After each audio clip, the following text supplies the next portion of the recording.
Hi friends, welcome to தேனெல்லி சமையல். எப்பவும் ஒரே மாதிரி இட்லி தோசைன்னு செஞ்சு சாப்பிடாம அரிசியே இல்லாமல் கேழ்வரகு உளுந்து ஜவ்வரிசி மட்டுமே வச்சு சிம்பிளாக நல்ல ஹெல்த்தியான ஒரு பிரேக்ஃபாஸ்ட் ரெசிபி எப்படி செய்யறதுதான் பார்க்க போகிறோம். வாங்க வீடியோக்குள்ளே போகலாம். அதுக்கு ஃபஸ்ட்டு ஒரு பவுலில் 1 கப் அளவுக்கு கேழ்வரகு எடுத்து வச்சுருக்கேன். அதை இதோட சேர்த்துக்கோங்க. கேழ்வரகு இதை ராகின்னு சொல்லுவாங்க. கூடவே 1/2 கப் அளவுக்கு மாவு ஜவ்வரிசி எடுத்துருக்கேன். அதையும் இதோட சேர்த்துக்கலாம். இது கூடவே 1 கப் அளவுக்கு கருப்பு உளுந்து தோலோடு சேர்த்துக்கிறேன். கருப்பு உளுந்து தோலோடு சேர்த்துக்கிடும் போது இதில் உள்ள எல்லா சத்துக்களுமே நமக்கு கிடைக்கும். கருப்பு உளுந்து இல்லாத பட்சத்தில் வெள்ளை உளுந்து கூட சேர்த்து செய்யலாம். இதை அப்படியே ஒரு 2-3 தடவை நல்லா அலசிட்டு தேவையான அளவு தண்ணி ஊற்றி குறைஞ்சது ஒரு 5 மணி நேரமாவது ஊற வச்சு எடுத்துக்கோங்க. நான் ஓவர் நைட் ஊற வச்சு எடுத்திருக்கேன். நல்லா இந்த அளவுக்கு ஊறி வந்திருக்கணும். இப்போ இதில் உள்ள தண்ணியெல்லாம் நல்லா வடிச்சிட்டு இதை அப்படியே மிக்ஸி ஜாரில் மாற்றி சேர்த்துக்கலாம். ராகி அளவுகளில் சின்னதாக இருக்கிறதுனால சீக்கிரமாக அரைபடாது. மிக்சிலேயோ கிரைண்டர்லேயோ எதில் அரைச்சாலுமே ஃபஸ்ட்டு தண்ணியே இல்லாமல் அரைச்சிட்டு அதுக்கப்புறமா கொஞ்சம் கொஞ்சமாக தண்ணி ஊற்றி, இல்லைனா தண்ணியை தெளித்து ஆட்டணும். அப்போ தான் நல்லா அரைபடும். மொத்தமாக தண்ணி ஊற்றினா ராகி முழுசாகவே இருக்கும், அரைபடாது. இப்போ மிக்ஸி ஜாரில் எல்லாத்தையும் சேர்த்துட்டு இதை அப்படியே கொஞ்சம் கொஞ்சமாக தண்ணி தெளித்து ஆட்டி எடுத்துகிட்டு வந்துடலாம். நல்லா இந்த பக்குவத்தில் வர அளவுக்கு அரைச்சி எடுத்துக்கலாம். இது போல் இருக்கணும். நல்லா இந்த பக்குவத்தில் அரைச்சதுக்கு அப்புறமா இதை அப்படியே வேற ஒரு பாத்திரத்துக்கு நம்ம மாற்றி எடுத்து வச்சிடலாம். அதிகமாக இருக்கிறதுனால நான் 2 பேட்சாக அரைச்சி எடுத்திருக்கேன். நீங்கள் நிறைய செய்யும்போது கிரைண்டரில் கூட அரைச்சி யூஸ் பண்ணிக்கலாம். மிச்சம் இருக்கிறதையும் மிக்ஸி ஜாரில் சேர்த்துட்டு அதே மாதிரி நல்ல பேஸ்ட்டான பக்குவத்தில் அரைச்சி எடுத்துக்கலாம். இந்த மாவு ரொம்ப கட்டியாகவும் இருக்கக்கூடாது, ரொம்ப தண்ணியாகவும் இருக்கக்கூடாது. நல்லா இந்த பக்குவத்தில் இருக்கிற அளவுக்கு பார்த்து எடுத்துக்கோங்க. இப்போ மிக்ஸி ஜாரில் கொஞ்சமாக தண்ணி ஊற்றி அலசிட்டு இதோடு சேர்த்துக்கலாம். இப்போ இதுக்கு தேவையான அளவு உப்பு சேர்த்து நல்லா கலந்து விட்டுடலாம். மாவு ரொம்ப தண்ணியாக இருக்கக்கூடாது. நல்ல இந்த பக்குவத்தில் இருக்கிற அளவுக்கு கலந்து விட்டுக்கோங்க. நல்லா இது போல் கலந்து எடுத்து வச்சுக்கலாம். இந்த மாவை புளிக்க வச்சும் செய்யலாம், புளிக்க வைக்காமலும் செய்யலாம். நான் இன்றைக்கி புளிக்க வச்சுருக்கேன். ஒரு 5 மணி நேரம் போல் நான் புளிக்க வச்சு எடுத்திருக்கேன். மாவு புளிச்சு நல்லா இது போல் வந்திருக்கும். அரிசியே இல்லாமல் ராகி ஜவ்வரிசி உளுந்து இருந்தாலே போதும். இது சுகர் பிபி இருக்கவங்களுக்கு ரொம்ப யூஸ்ஃபுல்லாக இருக்கும். நல்ல இது போல் மாவு பொங்கி பபுள்ஸாக இருக்கும். இப்படி இருக்கும்போது இதில் இட்லி தோசை ஊத்தாப்பமாக கூட செய்யலாம். இது போல் நல்லா கலந்து விட்டுட்டு மாவு அப்படியே இருக்கட்டும். இப்போ இதுக்கு ஒரு சிம்பிளாக ஒரு சட்னி எப்படி செய்தாங்க பார்க்க போகிறோம். பீக்கங்காய் தக்காளி வச்சு. இப்போ ஒரே ஒரு சின்ன சைஸ் இளம் பீக்கங்காயை எடுத்து வச்சுருக்கேன். இதில் உள்ள ஓரத்தில் உள்ள தோலை மட்டுமே எடுத்துக்கலாம். அந்த நரம்புகளை மட்டும் க்ளீன் பண்ணால் போதும். தோலை ஃபுல்லாக க்ளீன் பண்ணணும் அவசியம் இல்லை.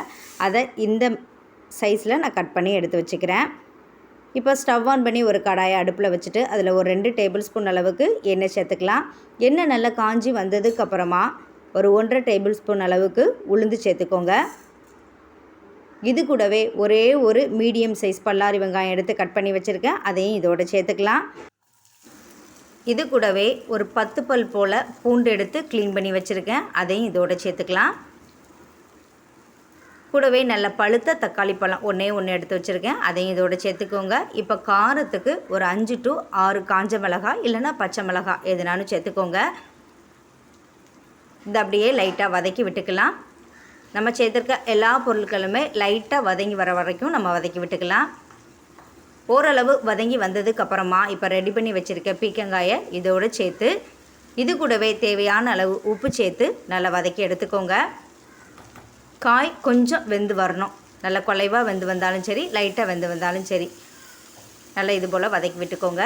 பீக்கங்காயில் 90% நீர் சத்து இருக்கிறதுனால குறிப்பாக வெயில் காலத்தில் சாப்பிட்றதுக்கு ரொம்ப நல்லது. நல்லா ஓரளவு வதங்கி வந்ததுக்கு அப்புறமா இந்த ஸ்டேஜில் ஒரு 2 டேபிள் ஸ்பூன் அளவுக்கு பொட்டுக்கடலை, இதை உடச்ச கடலைன்னு சொல்லுவாங்க, அதை இதோட சேர்த்துக்கலாம். பொட்டுக்கடலை வேண்டான்னு நினைக்கவங்க பொட்டுக்கடலைக்கு பதிலாக வேர்க்கடலை கூட சேர்த்து செய்யலாம். வேர்க்கடலை வறுத்த வேர்க்கடலையாக இருந்தால் இந்த ஸ்டேஜில் சேர்த்துக்கோங்க. இல்லை வறுக்காத வேர்க்கடலையாக இருந்தால் உளுந்து சேர்க்கும் போதே ஒரு 2 டேபிள் ஸ்பூன் அளவுக்கு வேர்க்கடலை சேர்த்து அதுக்கப்புறம் மற்ற பொருட்களெல்லாம் சேர்த்து நல்லா வதக்கி எடுத்துக்கோங்க. பொட்டுக்கடலை சேர்த்து ரொம்ப நேரம் வதக்கணும்னு அவசியம் இல்லை, லைட்டாக கலந்து விட்டுக்கோங்க. ஒரு 1 நிமிஷம் இல்லைன்னா ஒரு 2 நிமிஷத்துக்கு கலந்து விட்டுக்கோங்க. இந்த ஸ்டேஜில் ஸ்டவ் ஆஃப் பண்ணிவிட்டு இதை அப்படியே நல்லா ஆற வச்சுருங்க. நல்லா ஆறி வரட்டும். நல்லா இது போல் ஆறி வந்ததுக்கு அப்புறமா இதை அப்படியே நம்ம மிக்ஸி ஜாரில் சேர்த்துக்கலாம். தக்காளி சேர்த்துருக்கிறதுனால புளி சேர்க்கணும்னு அவசியம் இல்லை. தக்காளி வேண்டாம், தக்காளி சேர்க்காத பட்சத்தில் ஒரு சின்ன துண்டு புளி சேர்த்துக்கோங்க. இதை அப்படியே மிக்ஸி ஜாரில் சேர்த்துட்டு இப்போ கடாயில் கொஞ்சமாக தண்ணி ஊற்றி அலசிட்டு இதோட சேர்த்துக்கலாம். பொட்டுக்கடலை சேர்த்துருக்கிறதுனால நல்ல கட்டியான பதத்தில் தான் இருக்கும். அதனால் உங்களுக்கு விருப்பமான அளவுக்கு தண்ணி சேர்த்துக்கலாம். இது தண்ணியாக இருந்தாலும் நல்லாயிருக்கும், கட்டியாக இருந்தாலுமே நல்லாயிருக்கும். இதை அப்படியே இந்த பக்குவத்தில் அரைச்சி எடுத்துட்டு வேறொரு பவுலில் நம்ம மாற்றி எடுத்து வச்சுக்கலாம். தேங்காய் இல்லாமல் தக்காளி பீக்கங்காய் வச்சு இந்த மாதிரி சட்னி செஞ்சு கொடுங்க. பிள்ளைங்க நல்லா விரும்பி சாப்பிடுவாங்க. இதுக்கு ஒரு சின்னதாக தாளிப்பு கொடுக்கறதுக்கு ஒரு தாளிப்பு கரண்டியில் எண்ணெய், கடுகு, கொஞ்சம் வெங்காயம், கருவேப்பிலை, கொஞ்சமாக பெருங்காயத்தூள் சேர்த்து தாளித்து கொட்டினீங்கன்னா அருமையான பீக்கங்காய் சட்னி ரெடி ஆயிரும். இது இட்லி, தோசைக்கு மட்டும் இல்லை, சப்பாத்தியோடு சாப்பிட்றதுக்குமே நல்லா டேஸ்ட்டாக இருக்கும். எப்பவும் ஒரே மாதிரி தேங்காய் சட்னி, கார சட்னி செய்யாமல் இந்த மாதிரி காய்கறிகளையும் வச்சு சட்னி செஞ்சு கொடுங்க. பீக்கங்காய் சட்னி, சௌச்சௌ சட்னி, கத்திரிக்காய் சட்னி, இது எல்லாமே நல்ல டேஸ்ட்டாக இருக்கும். இப்போ ஸ்டவ் ஆன் பண்ணி தோசைக்கல் அடுப்பில் வச்சுட்டு கல் நல்லா காஞ்சதுக்கு அப்புறமா கொஞ்சமாக தண்ணி தெளிச்சுட்டு ஒரு கரண்டி மாவு எடுத்து நார்மலாக நீங்கள் தோசை சுடுற மாதிரி சுட்டு எடுத்துக்கோங்க. மெல்லிசாக ஊற்றினாலும் மெல்லிசாக ஊற்றுக்கலாம், இல்லை ஊத்தாப்பம் மாதிரி சுட்டு எடுக்கணுனாலும் ஊத்தாப்பம் மாதிரி சுட்டு எடுத்துக்கலாம். ராகி, ஜவ்வரிசி, உளுந்து மட்டுமே வச்சு தான் செஞ்சுருக்கோம். ராகி, உளுந்து ரெண்டுலேயுமே இரும்பு சத்து அதிகமாக இருக்கிறதுனால ஹெச்பி லெவலை நல்லா இன்க்ரீஸ் பண்ணி கொடுக்கும், நோய் எதிர்ப்பு சக்தியை அதிகரிக்கும், இரத்த சோகை வராமல் தடுக்கும். இப்போ மேலே லைட்டாக எண்ணெய் தெளித்து விட்டுக்கலாம்.